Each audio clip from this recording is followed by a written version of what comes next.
if right now someone pulled a fire alarm in this building, or if we had a fire in this building, my attention would drift. It would not be on recording this podcast. It would be on something else.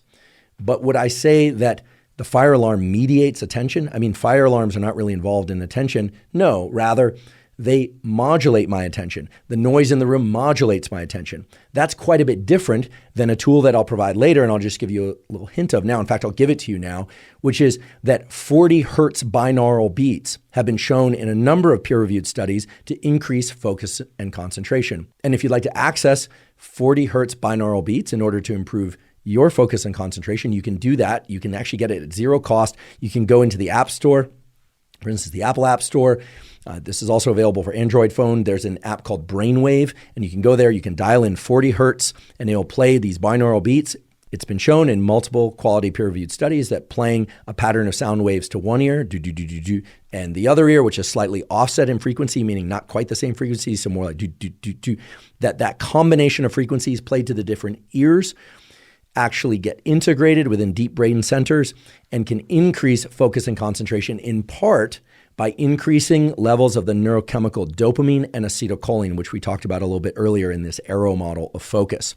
So we'll provide a link to that app. I don't have any relationship to that app, I should mention, but it's an excellent one. It's one that I've used for many years. There are also additional functions within the app, such as for sleep and for other things, but the 40 hertz, 40HZ is the way it reads out. 40 hertz stimulation has been shown to improve focus and concentration. Here is my recommendation in the way that I use it. I would not use 40 hertz binaural beats every time I'm doing a bout of work. What I tend to do is use it for about 5 minutes prior to that work and then turn it off and then do the work. And I'll talk about other tools to use during that work, whether or not it's reading or math or even just emailing or something where I require a bunch of focus for a while. However, there are times in which I'm in an area or I'm in a state of mind where I'm feeling very distractible, and then I'll keep the 40 hertz binaural beats on the entire time I'm doing that bout of cognitive work. I'll also sometimes use the 40 hertz binaural beats prior to a workout, in particular weight workouts where I really want to be able to focus on and contract specific muscles. So it's a very useful tool, again, supported by quality peer-reviewed science, zero cost, available out there, not just in the Brainwave app, but in multiple apps. I think many of you will benefit from it. Some of you might not experience it immediately as a total dropping into a tunnel of focus in the same way that you might with, say, the sorts of neurochemicals that we'll talk about later, like alpha GPC and some of these other things that change neurochemicals directly.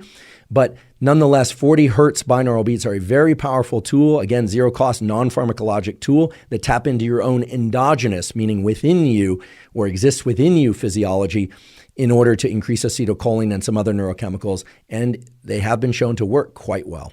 Okay, so assuming that you are sleeping well 80% of the nights of your life, or at least working on the various protocols and tools to sleep well and sufficiently long 80% of the nights of your life, and you are interested in additional tools that are sound-based in order to improve your ability to concentrate and focus, there are quality peer-reviewed studies supporting the idea that white noise or pink noise, and believe it or not, there is something called pink noise. It has to do with the specific frequencies of sound that are in the noise.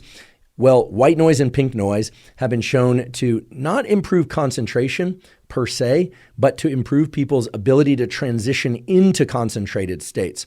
So I don't tend to use white noise and pink noise while I work, but I know a number of people that do. I know people that also use what's called brown noise. The folks I know from the engineering and computer science side get really into these details of white noise, pink noise, brown noise. You can find white noise, pink noise, or brown noise and listen to it through headphones or in the room. There is indeed some data to support the fact that white noise and to some extent pink noise and brown noise can support the release of particular neurochemicals, but more data showing that they can amplify the activity of neurons in the so-called prefrontal cortex, this front area, sort of the bumper behind your forehead, that is directly related to your ability to direct your own focus and remain focused on certain things. So you have the option of either using binaural beats before but not during your work, that is 40 hertz binaural beats, or 40 hertz binaural beats throughout your attempt to focus. You also have the option of not using binaural beats, but using white noise, pink noise, or brown noise. Again, there are a lot of zero-cost apps. You can find also white noise, pink noise, and brown noise on YouTube. Again, these are tools that really have been shown over and over in humans to allow people to focus with more depth and to decrease the transition time into focus. This is a really key point. A lot of people are challenged with getting into a mode of focus.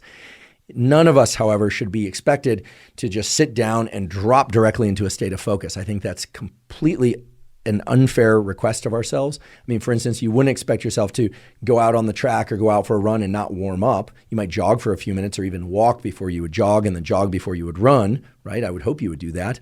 And if you're doing resistance training, I doubt that you go over and load up the bar or the machine with the maximum amount of weight that you can move and then just drop right into that. You always do a warm up. And I think it's very important to understand mental work, focus, and concentration as requiring that warm up. What is that warm up? Well, you know what that warm up is. That warm up is the ramping up or the increase of epinephrine, adrenaline, acetylcholine, and dopamine. Right? The way that neurochemicals work is we don't just get to flip switches in our brain because we decide to. That's a fantasy. That's sort of the Limitless movie or movies and ideas that suddenly you're going to flip a switch on your arm and all of a sudden you're going to be in a laser focus. That is just not the way that your nervous system works. There's a gradual dropping into any state, whether or not that state is sleep, right? You go from shallow sleep to deep sleep and then out eventually. Focus 2, you go from shallow focus to increasingly deep focus. That is in our metaphor of the arrow, it's very broad. It's pointed at a lot of things. And over time, as we drop into focus, that arrow is narrowing and narrowing and narrowing. In fact, probably better to think about it narrowing and then sometimes oscillating and getting wider again. We might hear something down the hallway, or more typically our phone will buzz, or we'll think, oh, I wonder what so-and-so is doing, or I hadn't contacted them about something. Your focus is dynamic. It is not what we call a step function. It's not like you go from unfocused to focus and then you drop into your maximal focus. By understanding that it's dynamic, by understanding that you are going to be continually going in and out of progressively but varying levels of focus, you will greatly release the pressure on yourself to feel focused all the time when you want to be. This is very key. People who are very good at focusing understand this and understand that they can't expect themselves to just immediately focus and then snap into or out of focus. Okay, so be patient with yourself and also understand that focus is an ability, that you can improve your ability to focus by engaging the neural circuits responsible for focus repeatedly over time through so-called neuroplasticity, the ability of your nervous system to change in response to experience. And that has a couple of different components, but put very simply, what we repeat gets etched into our nervous system and becomes easier over time. And the more emotionally important or vital something feels to us, the more likely it is to trigger neuroplasticity. We're going to talk a little bit more about how to increase neural circuits for focus later, but right now, what you have in hand is the key importance of sleep. And I, again, will direct you to hubermanlab.com and the Neural Network newsletter to really work on optimizing your sleep. We've also got 2 auditory sound-based tools for improving focus. There's 40 hertz binaural beats used before or during bouts of focus and concentration. And if you don't like those, or even if you do, you might alternate them with or occasionally use white noise, pink noise, or brown noise, also readily available at 0 cost.